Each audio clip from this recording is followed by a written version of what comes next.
What's up, guys? The Lazy Goldmaker here. Today we're going to talk about one of my favorite professions in WoW Classic, the one I made a lot of gold with in Classic, Alchemy, and we're going to take a look at Phase 2 and some of the recipes that we can finally craft in Phase 2.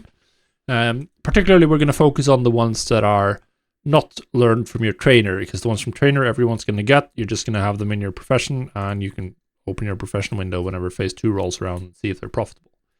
But we are going to focus on a couple of recipes that you don't get from the trainer, where you get them, and whether or not they're good, whether I think there's going to be good for Phase 2 or just long-term down the line, because Alchemy consumables in Classic are generally extremely overpowered. There are a couple of recipes that are, just absolutely crazy.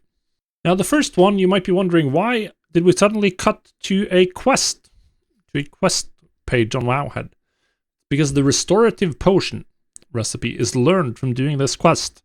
There's a separate one for Horde, but it's the same thing. You need to do the Badlands Reagent Run quest. So there's one Badlands Reagent Run, then there's an Uldaman Reagent Run, and finally this one, which is a level 40 required quest that has you kill elites. And once you do that, you'll learn the Restorative Potion recipe. So this recipe is really, really strong, the effect of the Restorative Potion. If you're unfamiliar, it removes one magic, curse, poison, or disease effect on you every 5 seconds for 30 seconds. There are a couple of bosses where this is just really, really strong. I don't remember exactly which one, but I know we used this on a couple of bosses. In the later raids, this is really strong for rogues in PvP. You can pop this and then vanish. And the effect is, if they make any boss where dispels are good, then this is going to be really, really good. And something that we'll see people buying, essentially. This is a very, very good one. So that's why you want it. It's and obviously, it's kind of annoying to get. You have to do the quest line. Anyone who hasn't done the quest line, they can't craft this. It's not even immediately obvious that that's how you unlock the recipe. If you look at Wowhead, you have to go deep into the comments to figure out where to get it, and then here you'll find the guide. Obviously, I'm sharing with you now, but yeah, this recipe, very, very good. I made a decent amount of gold with this one in Classic, and I'd suggest getting it. So that just means the moment you hit 40, you need to do this, get someone to help you, maybe some other alchemists or some people from the guild. Probably some classes, maybe some classes that are strong at soloing can solo these, but you're looking at level 43 to 45 Dragonkin elites that you have to kill at level 40, so most likely you're going to need help to get the last quest done. But yeah, it's a great one. There's just no going around that. Next up, we have a group of recipes that you can buy from the auction house right now. They're all available on the auction house. I've made a group with all of the recipes that I'm talking about in this video that are tradable on the auction house. But the various protection potions. So there's 3 protection potions that require between 150 and 225 in skill. Fire protection potions, frost protection potions, and nature protection potions. All of these are really good even at level 60. I was selling fire protection potions, nature protection potions at level 60 for a profit. The nature protection potion is almost as good as the greater nature protection one. This one is just fantastic. Fire protection also. The greater fire protection potion is generally quite expensive. Now we don't know whether there will be a new boss like Kelris where it's really good to have a protection potion, but I wouldn't bet against it. There's probably going to be bosses with magic damage where these protection potions are going to be good. A lot of people are speculating that we're going to see some nature damage in Gnomeregan because, well, there's mobs there with like lightning-based attacks. So I would buy all of them. They are from vendors. You can also look at the vendors. You just look them up on Wowhead if you want to figure out which vendors sell them. Or you can just get them from the auction house. None of them are particularly expensive, but obviously if you can pick them up from the vendor, that is going to be cheaper. I would get all 3 because we don't know what sort of elemental damage we're going to see in Phase 2 or Phase 3. Any of these could be like the big seller.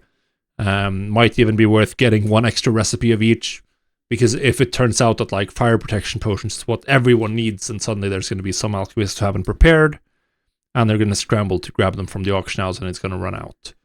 And with just 1 gold investment, I think that might even be worth the risk. Then we have 2 more on this list. We have Frost Oil and Shadow Oil. So Shadow Oil We'll take that one first. This one is a long-term play. The actual effect of Shadow Oil is pretty much completely useless. No one's going to care about this. People want either the weapon stones, poisons, or just the wild strikes or Wind Fury Totem buff on their weapon.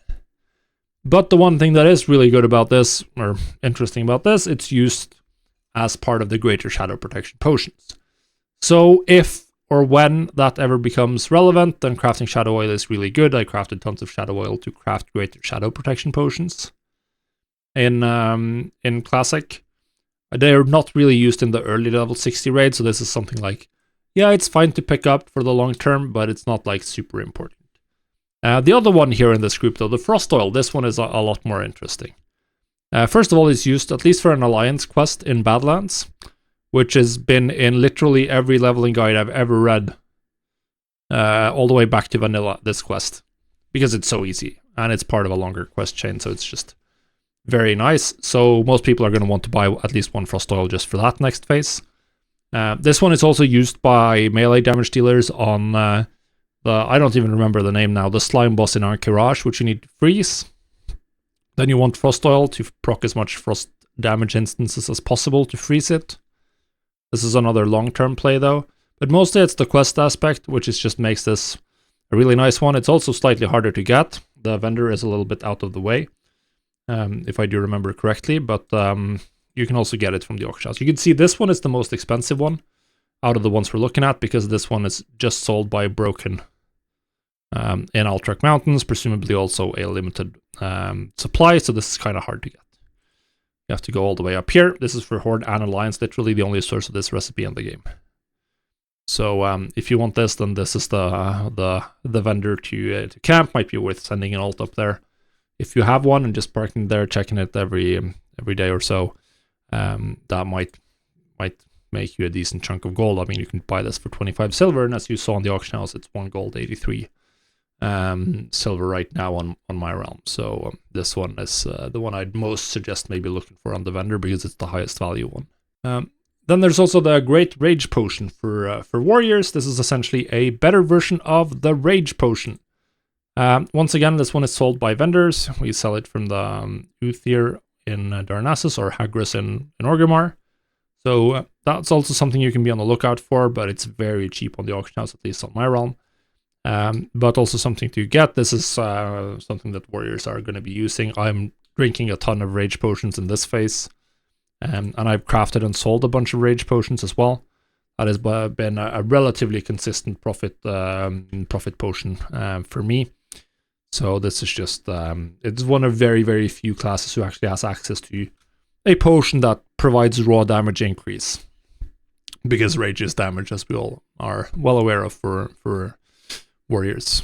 So those are the recipes. There are a couple of other phase 2 alchemy recipes that are really, really strong and going to have long-term demand. We have like lesser invisibility potions, but it's learned from the trainer. Oil of Immolation, this one also learned from the trainer. Both of those are really good and are useful all the way up to max level. But everyone's going to have these. So I'll cover more of that later. I'm planning to do a video fairly shortly after the phase is out with like TSM settings for posting all of the alchemy stuff. Which is going to depend a little bit on what we get in the phase, essentially.